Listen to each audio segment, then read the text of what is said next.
Assalamualaikum warahmatullahi wabarakatuh. Alhamdulillahi rabbil alamin. Wabihi nasta'inu ala umuri dunya waddin. Wassalatu wassalam ala ashrafil anbiya'i wal mursalin sayyidina wa habibina wa syafi'ina wa qurrati a'yunina Muhammad sallallahu alaihi wa ala alihi wa sahbihi wa sallam. Subhanaka la ilma lana illa ma 'allamtana innaka antal alimul hakim. Rabbi zidna ilma warzuqna fahma amin ya rabbal alamin. Allahumma inna nas'aluka ilman ladunni wal mashrab as-safi al-hani ya wahhab ya ghani. Allahumma inna nas'aluka ilman ladunni wal mashrab as-safi al-hani ya wahhab ya ghani. Allahumma inna nas'aluka ilman ladunni wal mashrab as-safi al-hani ya wahhab ya ghani. نويت التعلم والتعليم والنفع والانتفاع والمذاكرة والتذكير والإفادة والاستفادة والحث على التمسك بكتاب الله وسنة رسول الله صلى الله عليه وسلم والدعاء إلى الهدى والدلالة على الخير ابتغاء مرضاته وقربه وثوابه وحسن الخاتمة مع اللطف والعافية وصلاح العاقبة برحمتك Ya arhamar rahimin. Amin ya rabbal alamin. Alhamdulillah thumma alhamdulillah. Limpahan syukur bersama-sama kita panjatkan kehadirat Allah Subhanahu wa taala. Kembali lagi Allah kumpulkan kita bersama di dalam majlis taklim Ummul Hasanain yang insyaallah mudah-mudahan semua di antara kita yang hadir, yang bersimpuh, yang duduk berkumpul bersama, yang nantinya tentu akan dibacakan daripada Burdah Al-Madih. Mudah-mudahan semua hajat-hajat kita diijabah Allah Subhanahu wa taala. Mudah-mudahan dengan duduknya kita bersama hadir di tempat ini ya Rabb, yang sakit-sakit di antara kita Allah angkat penyakitnya. Allah berikan kesembuhan, yang punya masalah di antara kita Allah permudah masalah-masalahnya. Allah ringankan semua urusan-urusannya. Dan mudah-mudahan insyaAllah Allah angkat bala wabah musibah yang melanda kita maupun yang akan melanda kita semua. InsyaAllah amin ya rabbal alamin. Berkat duduknya kita hadir di majelis ilmu, tidak kita sadari berapa banyak keburukan yang Allah tolak untuk kita. Duduk aja di majelis ilmu, kita ngantongin kan banyak pahala. Tetapi bukan cuman pahala. Dengan duduknya kita di majelis ilmu itu Allah berikan kepada kita proteksi, perlindungan. Sebagaimana orang-orang yang berusaha dirinya dijaga untuk apa? Jangan sampai terkena sesuatu keburukan. Maka saat dia duduk di majelis ilmu, Allah Subhanahu wa taala kirim malaikat yang langsung jagain dia. Malaikat yang langsung lindungin dia. Malaikat yang mana dikatakan oleh hadis Nabi SAW bahwa sesungguhnya saat seseorang keluar dari rumahnya untuk menuntut ilmu, maka apa yang terjadi? Al-malaikah la tada ajnihatiha li talibil ilmi. Katanya malaikat itu membentangkan sayapnya untuk para menuntut ilmu. Untuk apa dibentangin sayapnya? Ridwan bima yasna'. Karena dari saking Allah itu ridho dengan apa yang kita perbuat, sampai malaikat itu nurunin dirinya untuk memberikan sayapnya agar kita berjalan di atas sayapnya. Ibu pikirin aja, kalau kita jalan di atas sayapnya malaikat, siapa yang mau kasih keburukan buat kita? Sayapnya malaikat dibentangin. Berarti sepanjang kita berjalan di dalam menuju tempat kebaikan, Allah berikan kepada kita perlindungan yang Allah tidak berikan kepada orang-orang yang berjalan di tempat-tempat lainnya. Sampai kapan tuh malaikat bentangin sayapnya? Sampai kita pulang ke rumah kita. Bukan cuma sampai ke majelis ilmu, dijagain sama malaikat sampai kita pulang ke rumah kita. Maka katanya orang yang pergi belajar menuntut ilmu, mendapatkan ganjaran dari Allah Subhanahu wa taala sebagai orang yang jihad fisabilillah. Sampai kapan dia terhitung jihad? Sampai dia pulang ke rumahnya. Bukan cuma sampai dia datang ke majelis ilmunya, sampai dia pulang ke rumahnya dicatat sebagai apa? Mujahid fisabilillah. Dia orang yang berjuang di jalan Allah Subhanahu wa taala. Maka inilah kenikmatan di antara yang Allah Subhanahu wa taala berikan kepada kita bisa dikasih kesempatan datang ke majelis-majelis ilmu. Namun Sayyidil Habib Umar bin Hafidh, beliau mengingatkan kepada kita ada 4 tanda orang-orang yang celaka. Kata beliau, 1 tanda ini aja udah cukup menjadi orang itu sebagai orang yang celaka. Gimana kalau 4 tanda ini benar-benar ada pada orang tersebut? Artinya dengan salah 1 tanda ini aja orang itu sudah dicap sebagai orang yang celaka. Nasallallahu salamu wal afiyah. Ya gitu ya. Tapi kalau seumpamanya sampai terjadi keempat-empatnya sifat ini ada sama kita, maka kita nih berarti harus segera menata diri dan memperbaiki diri. Siap-siap untuk apa? Berubah. Siap-siap untuk dirinya itu mencari hal yang bisa menghapus kecelakaannya itu. Ya, catatan dari dia orang yang celaka, insya Allah bisa berubah menjadi orang yang selamat. Tanda yang pertama, di antara orang yang celaka itu jumudul ain. Katanya orang yang celaka itu matanya keras, ya. Seperti apa? Seperti sulitnya dia meneteskan air mata. Ini orang yang hatinya itu kayak susah nangis. Ya, kalau dia ingat dosa tapi dia nggak nangis. Kalau dia diingatkan tentang kebaikan, tentang nabinya, dia nggak nangis. Maka ketahuilah ini tanda celaka bagi seseorang. Adamul buka min khasyatillah. Nggak nangis saat diperdengarkan sesuatu tentang yang menakutkan berkenaan dengan Allah. Hatinya nggak bergetar, hatinya nggak tersentuh, hatinya tidak tertarik, ya. Matanya datar aja. Orang yang kayak gini, ini tandanya apa? Orang yang celaka. Kita lihat, kadang-kadang ada orang hadir di majelis ilmu, guru mungkin menyampaikan beberapa kata, ya. Ternyata ada kata-kata yang menyentuh perasaan seseorang, tapi ada kata-kata yang sama, tapi nggak nyentuh perasaan dia.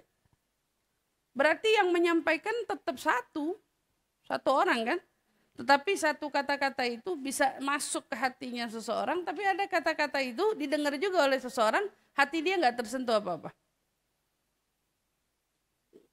Dengan kata-kata yang sama, ada orang air matanya bisa tumpah, dengan kata-kata yang sama ada orang biasa-biasa aja. Nah, kalau di dalam part yang semacam ini, nggak bisa disalahin si pembicaranya, tetapi yang salah adalah kita sebagai pendengarnya. Artinya ibarat kata nih, kalau seumpamanya kita lihat, ya Allah, ada orang lagi diceritain tentang neraka atau diceritakan tentang surga, matanya berkaca-kaca, dia membayangkan tentang keadaannya, nanti dia di sana bagaimana dan seterusnya, dia nangis, dia sedih. Tapi ada orang biasa-biasa aja, cuma dengerin surga neraka, oh begitu surga neraka, dia santai-santai aja. Berarti yang salah bukan message-nya, yang salah ada sesuatu sama dirinya. Ada sesuatu sama dirinya, maka kan ini yang paling ditakutin. Perkara tentang sulitnya orang meneteskan air mata. Sampai Nabi SAW tekankan kita, menangislah. Kalau kamu nggak bisa menangis, pura-pura menangis. Sampai dibilang begitu, berpura-puralah kamu menangis. Dari saking apa? Karena orang kalau udah nggak bisa nangis, repot. Karena sekelas Rasulullah aja menangis. Sekelas Rasulullah aja netesin air mata. Ya, ada orang hatinya mudah ta'athar, hatinya mudah kesentuh dengar sesuatu, apalagi kalau orang tua dengar sesuatu tentang anak, bercerita sesuatu tentang anak, ngembeng air matanya. Ini tandanya rahmat. Ini orang berarti selamat nih dari ciri-ciri orang celaka. Tapi kalau ada orang diceritain tentang sesuatu yang menyentuh atau dia datar, nggak kesentuh hatinya, ada masalah sama dirinya. Maka Sayyidina Habibullah bilang, ini salah satu tanda orang itu celaka. Dan di antara tanda yang kedua, Qasawatul galbi, hati yang keras. Nah, orang kalau udah punya hati yang keras, apa dampaknya? Adamul khudu. Tidak adanya tunduk hati. Sholat, nggak kayak orang sholat.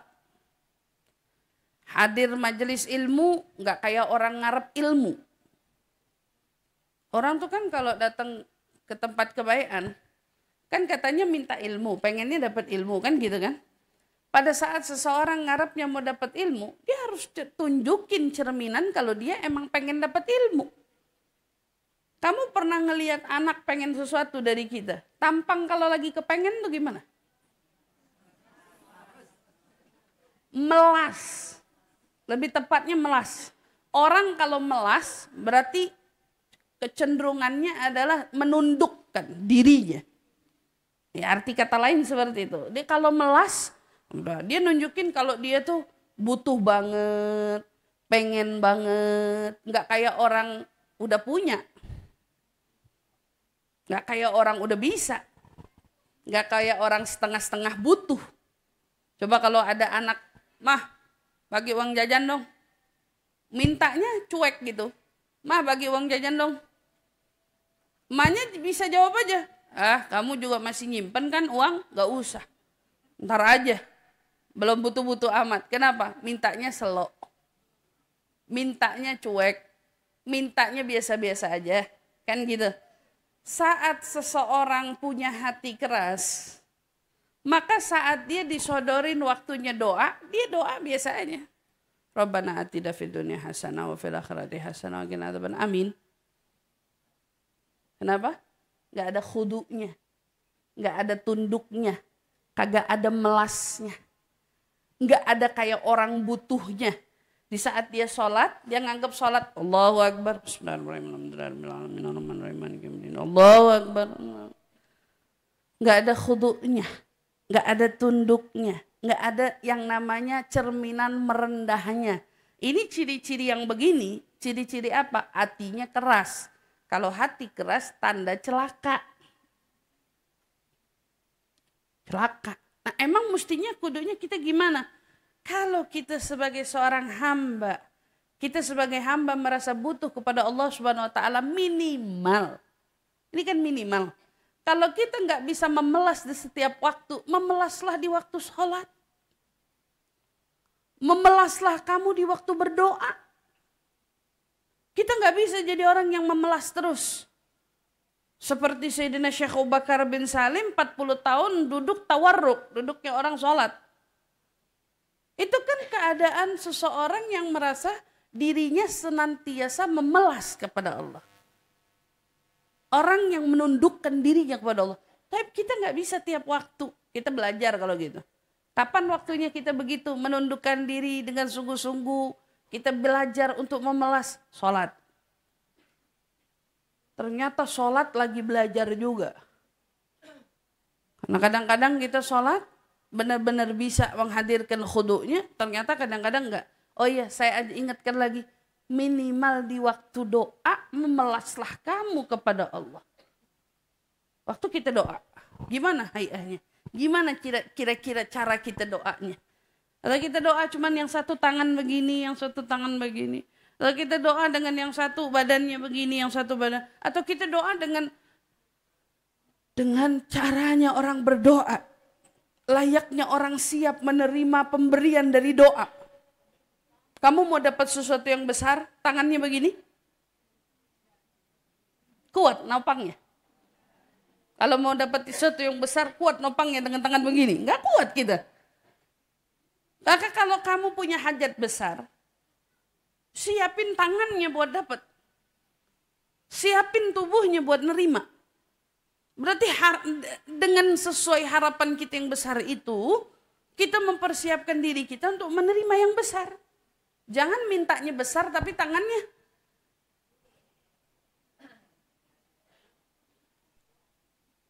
Mau dapat apa? Coba kira-kira, pengen dapat apa? Kita nggak bisa. Masya Allah.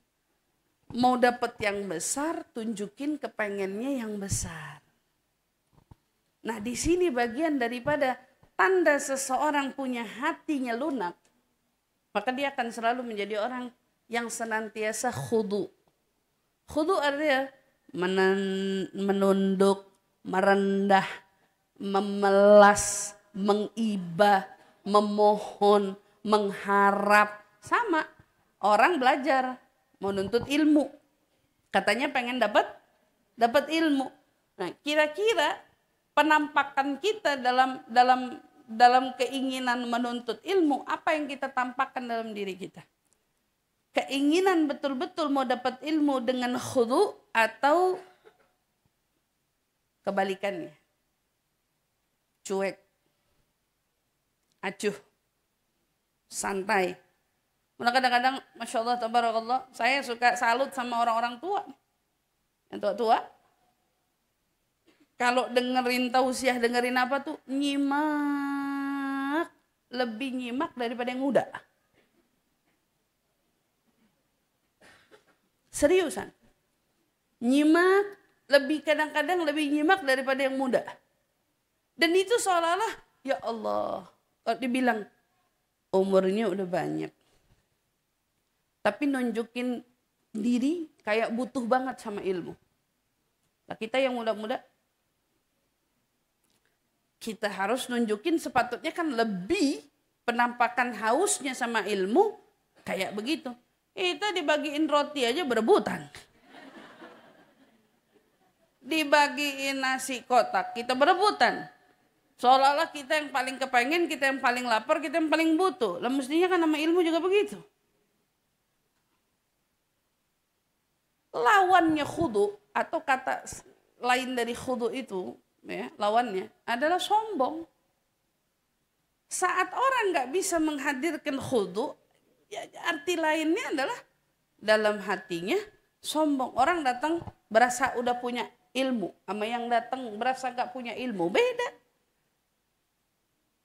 Orang saat dia merasa dalam ibadahnya dia adalah orang yang paling butuh, maka dia nggak akan nunjukin kesetengah-setengahan dalam butuhnya. Dan ternyata orang yang penampakannya tidak merasa seperti orang yang begitu memelas dan begitu butuh, arti lainnya hatinya keras. Kalau di dalam jiwanya seseorang hatinya keras, atau apalagi berarti dalam hatinya punya sifat sombong. Nauzubillah min dzalik. Orang kalau punya ini, ya, hati keras, nggak bisa dengar dengar kebaikan dan tidak bisa menundukkan dirinya dalam apa? Dalam penundukan kepada Allah SWT. Hati keras, orang celaka. Nauzubillah min dzalik. Mudah-mudahan Allah jaga kita semua. Ya. Biasa kita datang taklim dari tempat jauh-jauh, semangat betul. Majelisnya undangannya habis zuhur, datangnya jam 11. Datangnya jam 12. Semangat kan itu namanya. Ya, butuh banget itu. Pengen banget artinya. Masya Allah, tabarakallah. Mudah-mudahan dengan kencangnya niat dia, dan kencangnya harapan dia, sebegitu semangatnya dia, mudah-mudahan Allah kasih apa yang dia harap, insya Allah. Amin ya rabbal alamin. Baru kemudian ciri atau tanda yang ketiga, orang yang dianggap sebagai orang yang celaka, katanya adalah orang yang hirs alal faniyat, terlalu peduli sama sesuatu yang sifatnya enggak kekal. Arti lain, terlalu peduli sama dunia. Udah tahu nih enggak bakal dibawa mati. Udah tahu nih sifatnya sementara, tapi kok bisa jadi yang diributin, bisa jadi yang dikejar mati-matian, bisa menjadi sesuatu yang paling diperhatikan. Kalau orang majelis, mas saya kasih contohnya sederhana aja. Kecil-kecilan aja kita kasih contoh, ibu nanti bisa mengartikan dengan berbagai arti lainnya. Contoh, makanan itu apa artinya? Ente makan, rasanya sebentaran di mulut, turun ke kerongkongan, udah hilang rasanya. Betul kan? Oke, dia menetap di perut berapa lama? Enggak lama. Kemudian setelah itu dia jadi kotoran. Berapa banyak orang tersinggung perkara itu?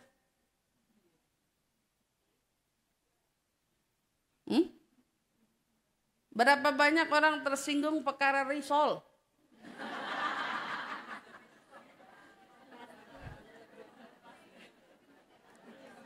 Berapa banyak orang tersinggung perkara pastel? Berapa banyak? Ya kan yang di teng-tengan itu apa isinya?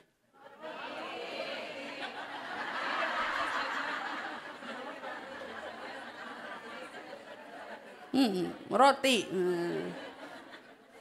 Berapa banyak orang tersinggung perkara itu? Perkara roti. Atau perkara teng-tengan. Yang tadi saya bilang rasanya sebentar di sini, begitu turun kerongkongan udah hilang rasanya, nyangkut di perut, berapa jam di perut, kemudian jadi kotoran. Bukan begitu? Berarti itu disebut fanian, ya? Itu disebut nggak kekal kan? Berarti itu disebut sesuatu yang hilang, bukan? Oke, tapi berapa banyak konsentrasi kita peduli amat sama hal itu? Nah, ini kadang-kadang kita datang ke satu acara, andai kata orang semuanya dapat, kita nggak dapat, ini bisa jadi perkara ini.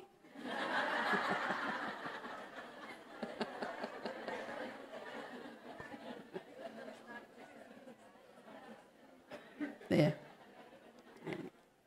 Hal sederhana, hadzal faniyat. Kita mau peduli itu sama sesuatu yang kita tahu kalau ini kekal, kalau ini panjang manfaatnya, kalau ini bagus, kalau ini berguna, dan seterusnya. Itu baru benar. Tapi saat seseorang memiliki kepedulian lebih terhadap sesuatu yang sifatnya nggak kekal, kata beliau ini dampaknya bisa jadi celaka. Mulutnya bisa jadi nggak dijaga, perasaan hatinya bisa jadi kotor, dan seterusnya. Kenapa? Karena ngurusin sesuatu yang nggak ada manfaatnya. Peduli sama sesuatu yang nggak ada gunanya, perlu dijaga, perlu diperhatiin. Makanya justru di sini sarana tempatnya kita menempa bagaimana caranya kita ngejaga hati. Itu yang ketiga. Baru yang keempat, kemudian tanda dari celakanya seseorang adalah tulul amal. Panjangnya angan-angan. Dalam hidup cuman bisa berangan-angan menjadi orang baik. Doain ya, biar kita jadi orang baik. Doain ya, biar kita bisa istiqomah. Bu, jadi orang baik gak bisa didoain. Jadi orang istiqomah gak bisa didoain. Saya kalau ada orang datang, Ustazah doain biar istiqomah. Amin. Tapi istiqomah itu butuh usaha. Istiqomah itu butuh pengorbanan. Istiqomah itu butuh upaya, usaha yang perlu dia lakukan. Bukan sebatas doa. Enak banget kalau orang bilang, doain ya biar rezeki kita lancar. Ya kita mah bisa aminin, amin. Yang jadi pertanyaan,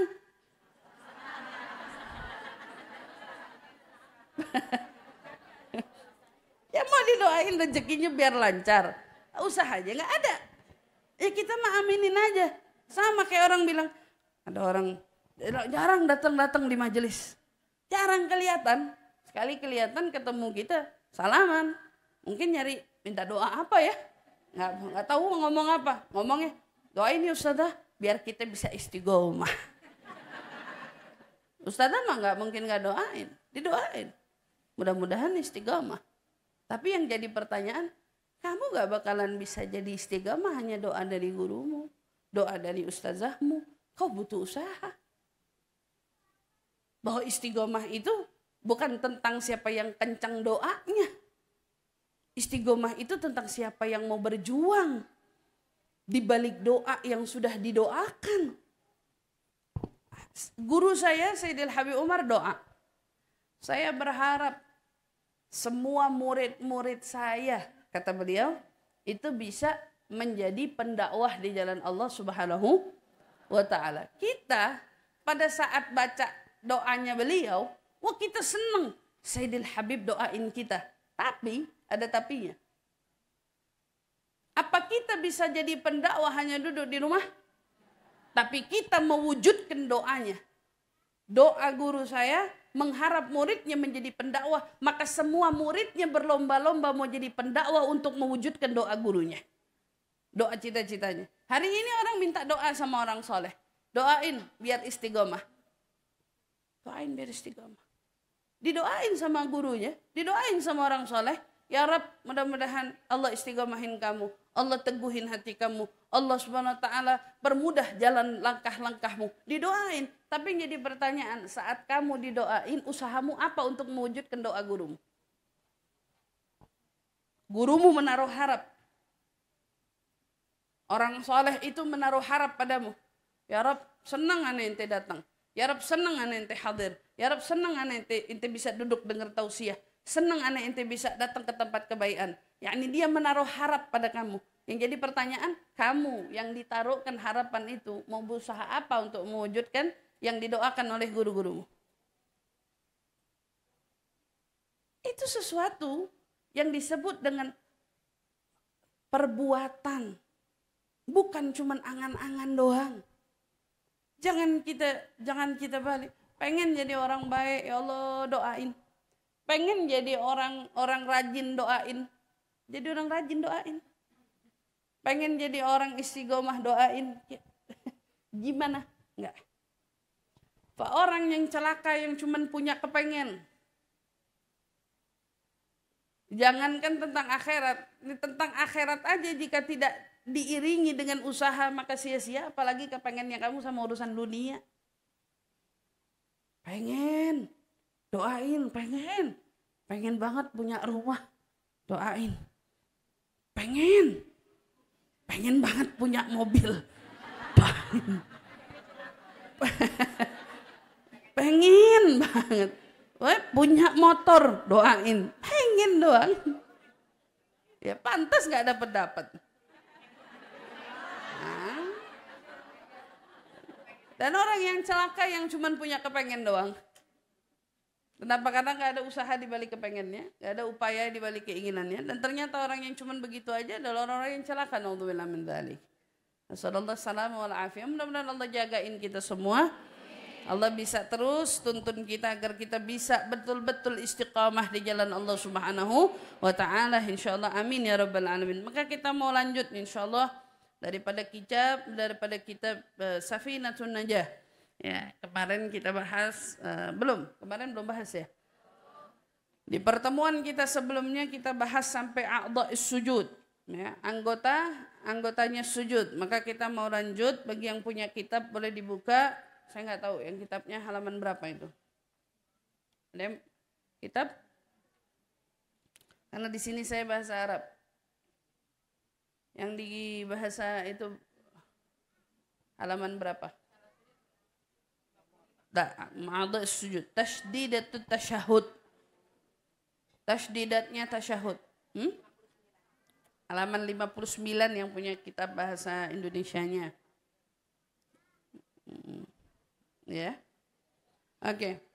Bismillahirrahmanirrahim. Wa qala al-musannif rahimahumullahu wa nafa'ana bihi wa bi'ulumihi fid dharain amin radhiyallahu anna wa ankum wa an sa'iril ummah ajma'in ila an qala faslun tashdidatut tasyahhud 21 khamsun zaidatun fi akmalih wa 16 fi aqallih. Kita masuk bab tashdidat yang ada di dalam tasyahud. Kalau kita pernah bahas tentang tasydid yang ada di suratul Fatihah. Dan ternyata kita udah paham. Kalau di dalam suratul Fatihah, ini perhatiin Bu, saya suka sering temuin anak-anak remaja atau kalangan ibu-ibu. Kalau sholat itu kan bacaannya itu terlalu pelan kan? Saya bilang, nggak apa-apa ibu membaca pelan. Yang jadi perhatian bacanya benar atau kagak. Karena di dalam bacaan suratul Fatihah ada penekanan tasydid yang nggak boleh dilewatin. Dan terkadang penekanan tasydid itu perlu dibaca dengan sesuatu yang didengar oleh telinga sendiri. Makanya di dalam sholat itu baca suratul Fatihah bihaitsu yasma' nafsah. Sekiranya kamu dengar bacaan kamu sendiri. Jadi bukan cuman Ibu dengar. Saya aja nggak dengar. Saya bacaan saya nggak dengar. Tapi seenggaknya kalau kita baca dengan bihaitsu yasma' nafsah. Kitanya dengar nih. Bismillahirrahmanirrahim. Alhamdulillahi rabbil alamin. Ar-Rahman. Itu gimana kalau bacanya nggak pakai ada penekanan? Nggak ada suara, nggak ada penekanan. Berarti bacaannya nggak benar. Dalam suratul Fatihah ada tasydid yang perlu diperhatiin. Dan kita udah bahas itu. Dan ternyata di dalam tasyahud, karena bacaan yang wajib setelahnya, yang perlu kita baca di dalam sholat adalah tasyahud. Kalau doa di antara dua sujud nggak menjadi bagian yang wajib, nggak menjadi bagian yang harus. Antara kita subhana rabbiyal azim wa bihamdi atau subhana rabbiyal a'la wa bihamdi, itu nggak ada di dalam rukunnya sholat, nggak ada. Tetapi pada saat tasyahud, itu menjadi sesuatu yang juga harus dibaca. Nah ternyata sesuatu yang harus dibaca ada tasydid yang perlu kamu perhatikan. Begitu juga di tasyahud. At-tahiyyatul mubarakatus sholawatut thayyibatu lillah. Nah itu kan ada penekanan, ada tasydid. Nah dalam tasydid itu dikumpulkanlah menjadi ihda wa ishrun. Katanya ada 21. Tambahannya 5 ya, jika itu sempurna. Tapi kalau yang tidak disebut dengan yang begitu sempurna cukup sita asyrah fi agalli, ada 16. Nah, itu di situ kitabnya berapa tulisannya? Kam? 21. 21 kan? 21. Jadi di situ dibaca. Pertama, kita mau ngitung sama-sama. At-tahiyyat. Ada berapa di situ at-tahiyyat? Ada 2. Ta sama ya. At-tahiyyatul mubarakatus sholawat. 3. Di mana itu? Di shad. At-thayyibat. Ada berapa? Ada 2. To sama? Udah berapa itu? Udah 5. Lillah. Lamul jalalah. 1. Berarti ada? Assalamu. Sin. 1. 7. Alaika ayyuhan nabiyyu. 3. Jadi 10.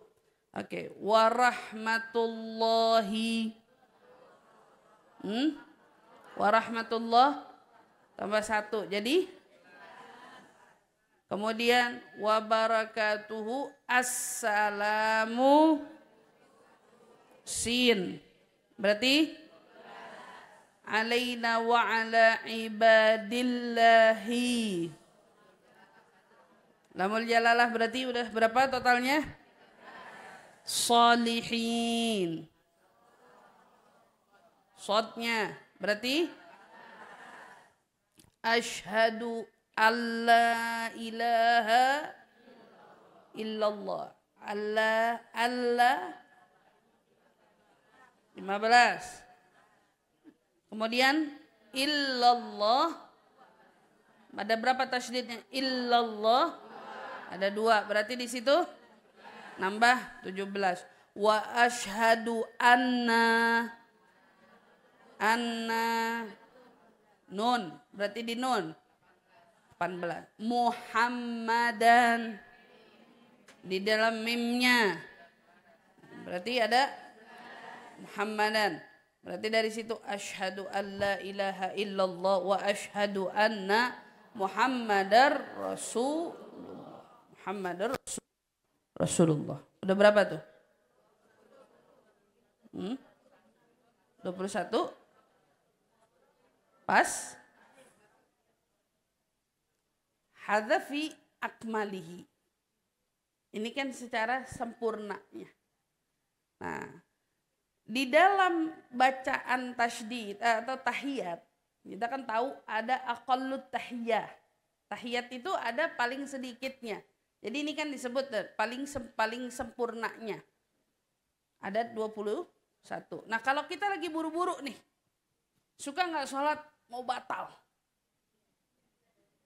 Pernah ngerasain kayak gitu? Di ujung berarti sudah. Ya, di ujung berarti. Lagi buru-buru, kita mau baca dengan versi yang sempurna, artinya disahkan, dibenarkan, tapi juga nggak bikin kita batal sholatnya. Berarti kalau aqallut tahiyah gimana? Aqallut tasyahud. At-tahiyatu lillah. Ini baca at-tahiyatu lillah, salamu alaika. Salam, bukan assalamu alaika. Salamu alaika ayyuhan nabiyyu wa rahmatullah wa barakatuh. Salamu alaina wa ala ibadillahi salihin. Asyhadu an la ilaha illallah wa asyhadu anna Muhammadan Rasulullah. Paham? Itu paling sedikit. Berarti yang dibuang yang mana? Al-mubarakatus sholawatut thayyibat. Itu kan kebuang semua. Berarti yang dibaca cuma at-tahiyatu lillah. Al-mubarakatus sholawatut thayyibatu. Itu enggak dibaca. Assalamu, alif lamnya enggak dibaca. Assalamu alaina, alif lamnya enggak dibaca. Makanya di situ yang disebut 5 keluar. Jadi berapa? 16. Setelah itu, faslun tashdidat agallis salat ala nabi arba'. Antara tasyahud, kemudian ada bacaan selanjutnya yang enggak boleh ditinggal. Salawat kepada Nabi kita Muhammad sallallahu alaihi wasallam. Maka begitu juga yang namanya salawat itu perlu dibaca. Berarti penekanan tasyahudnya juga harus menjadi sesuatu yang diperhatikan. Dalam salawat kepada Nabi, tashdidat, agallis salat ala Nabi. Tasydid paling sedikitnya salawat terhadap Nabi. Ada berapa? Arba'un. Ada 4. Berarti diambil dari salawat yang paling sedikitnya. Apa itu? Allahumma salli ala Muhammadin. Allahumma salli ala Muhammadin. Hitung kita. Allahumma. 2. Salli ala Muhammadin. Jadi kalau ada orang sholat, dia sholawatnya cuma begini, sah atau enggak sholatnya? Sah. Ini kita harus paham dulu, sah. Oh ustazah, bukannya wa ala ali sayyidina Muhammad yang perlu dibaca? Itu kesempurnaan. Ini kan kita lagi ngomong paling sedikitnya sholawat. Paling sedikitnya. Dimasukin dengan agal. Minimalnya. Jadi kalau ada orang yang skip sholawatnya, nggak sah. Tapi kalau skip wa ala alinya, sah sholatnya.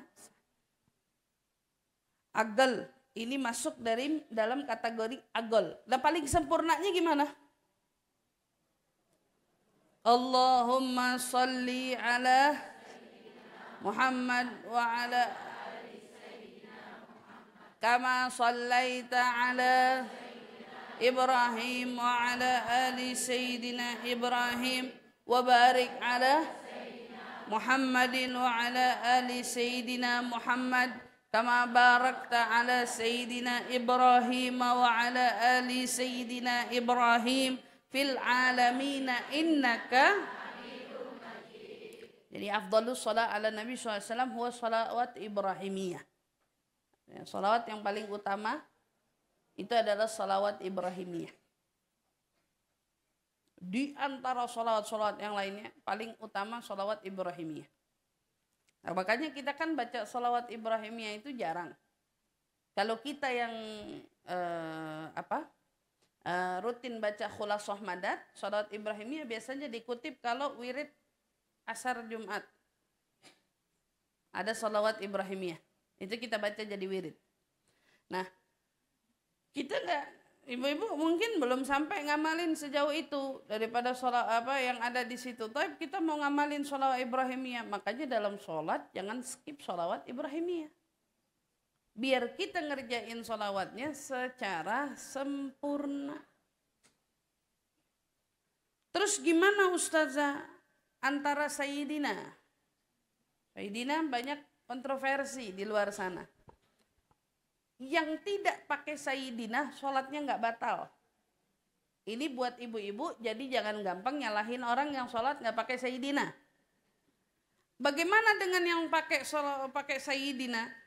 Pakai Sayyidina dengan niatan mengagungkan Rasul Shallallahu Alaihi Wasallam, maka juga tidak bisa dianggap batal sholatnya. Karena ada sebagian orang anggap nggak sah sholatnya, nambah-nambahin bacaan yang tidak diajarkan Nabi Muhammad Shallallahu Alaihi Wasallam. Maka Syekh Wahbah Az-Zuhaili dan beberapa a'immah fuqaha yang menyatakan li'ajli ta'zim, kalau kita pakai kalimat Sayyidina karena tujuannya mengagungkan Rasulullah, maka itu tidak dianggap membatalkan sholat. Nah, kita beradillah, artinya kita ngambil dalil dari orang yang gak sembarangan juga. Nah, jadi di sini intinya adalah kita yang belajar tidak nyalahin yang tidak pakai Sayyidina. Ibu sholat sebelah orang, Allahumma sholli ala Muhammad wa ala ali Sayyidina wa ala ali Muhammad wa kama shallaita ala Ibrahim wa ala ali Ibrahim wa barik ala Muhammad. Kelihatannya kayak janggal gitu ya, nggak pakai Sayyidina kayak apa gitu. Oke, tapi kamu cukup tahu dia nggak batal sholatnya, dia nggak salah juga sholatnya. Yani dia tetap baca wa ala Muhammad, ya urusan dia. Tapi kita uli ajli ta'zim, untuk tujuan mengagungkan Rasulullah, kita pun punya dalil beberapa fuqaha yang membolehkan hal tersebut. Jadi kalau kita secara sempurna pakai wa ala ali Sayyidina Muhammad. Wa ala ali Sayyidina Muhammad. Nabi SAW bersabda, barang siapa orang yang bersalawat kepadaku tetapi tidak membawa ahli keluargaku, fasolatuhu batra. Kata Nabi, salawatnya itu terputus barokah darinya. Makanya Sayyidina Al-Imam Syafi'i rahimahullah ta'ala, beliau mengatakan untuk seorang ahlul bait, keluarga Nabi, cukup bagimu suatu kebanggaan, suatu pengagungan. Kenapa? Karena sholawat yang dibaca oleh seluruh umat manusia di atas muka bumi ini, sholawat yang menyertai nama kamu semua. Karena orang sholat tahiyat, Allahumma sholli ala Sayyidina Muhammad wa ala ali Sayyidina Muhammad. Ini ahlul bait dengan kemuliaan itu aja udah cukup menjadi mulia tanpa ada embel apa-apa lagi. Kenapa? Karena satu dunia umat Islam sholat ngedoain ahlu baitu Rasulillah sallallahu alaihi wa alihi wasallam. Gitu. Itu ala ali Sayyidina Muhammad. Jadi kalau umpamanya ada orang sholatnya cuman Allahumma sholli ala Muhammad aja, sah sholatnya? Tapi sholatnya sholawatnya kurang ada barokahnya, tidak ada berkahnya. Itu diingetin. Kemudian wa agallus salam, ucapin salam. Assalam itu kan bagian daripada ininya sholat juga, rukunnya sholat. Apa tuh salam yang paling sedikit? Assalamualaikum. Ada tasydid di situ. Assalamu. Jadi hati-hati nanti kalau salam. Assalamualaikum. Assalamualaikum. Agallis salam. Assalamu. Berarti ada assalam. Ingat tasydid itu bagian daripada penekanan di sinnya. Assalamualaikum. Jadi Assalamualaikum. Nah, kan ini kita lagi ngomongin paling sedikitnya. Jadi kalau ada orang ngucapin salamnya cuman Assalamualaikum, sah? Bibu kalau begini pinter nggak gampang nyalahin orang besok. Nggak bingung ngelihat orang ya.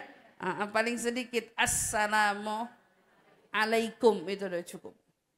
Tapi kalau kita mau lebih sempurna kan Assalamualaikum warahmatullahi wabarakatuh. Assalamualaikum. Kata Hubabah, kata beliau pernah bilang, kalau kita ngucapin salam, itu hadirin kita ngucapin salam kepada seluruh makhluknya Allah yang ada di sisi kanan kita. Sampai ke ujung dunia ini. Yani di sisi kanan kita, hunakal malaikah, ada malaikat, kullu makhluknya Allah dan semua makhluknya Allah di sana. Jadi sambil kita ngucapin salam tuh pakai apa? Pakai perasaan gitu. Makanya orang-orang apa? Kalau yang pernah sholat di belakang Hubabah atau mungkin di belakang kaum sholihin, mereka sholatnya tuh Assalamualaikum warahmatullahi lama. Karena menghadirkan ucapan salam itu kepada seluruh makhluk yang ada di sana. Kemudian dia balik lagi. Assalamualaikum warahmatullahi hadirin di sana. Wah kayak kadang-kadang kalau kita Assalamualaikum warahmatullahi wabarakatuh.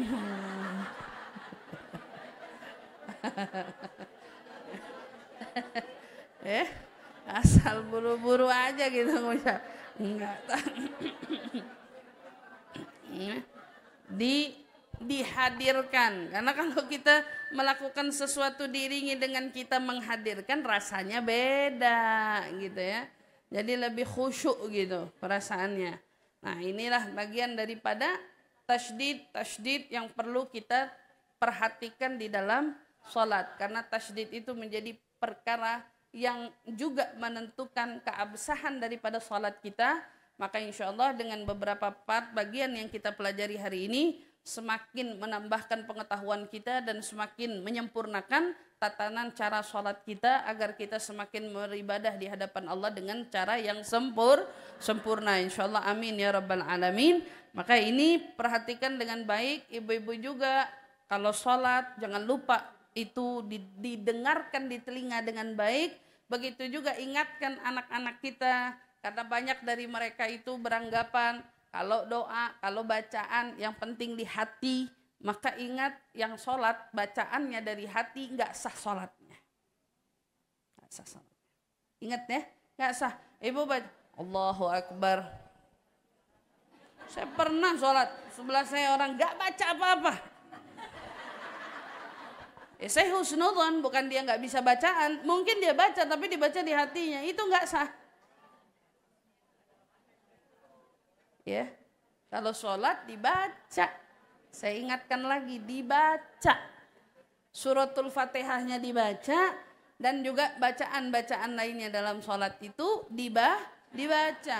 Maka insya Allah dengan begitu lebih khusyuk sholatnya daripada cuman baca pakai hati. Insya Allah mudah-mudahan ilmu yang kita pelajari hari ini bermanfaat. Ya, juga tentunya untuk semuanya yang hadir. Insya Allah amin ya rabbal alamin. Kita doakan Majelis Ta'lim Ummul Hasanain, ya, Syarifah Naila beserta dengan suami, orang tua dan anak-anak mudah-mudahan diberikan kesehatan, keafiatan, panjang umur di dalam keberkahan.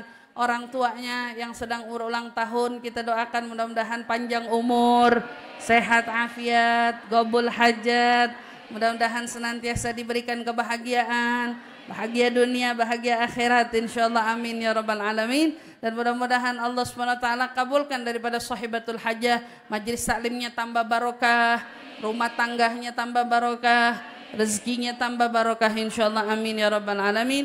Ala hadhihi niyyah wa kulli niyatin salihah jami'ah syamilah. Jangan lupa Bu, ini bulan apa? Bulan Agustus. Tanggal 1 September Maulid Ummul Hasanain. Catat dari sekarang tanggalnya. 1 September Maulid Ummul Hasanin. Nah, maulid saya tanggal 15 September. Mulai catet-catetin jadwal maulid, minta izin dari sekarang sama suami. Nah, baik-baikin suami biar diizinin, biar lancar insyaallah. Mudah-mudahan semuanya dikasih keberkahan, insyaallah dikasih kesehatan, keafiatan. Amin ya rabbal alamin. Ala hadhihi niyya wa kulli niyatin salihah jami'ah syamilah ila hadratin Nabi Muhammadin sallallahu alaihi wasallam bisirril Fatihah.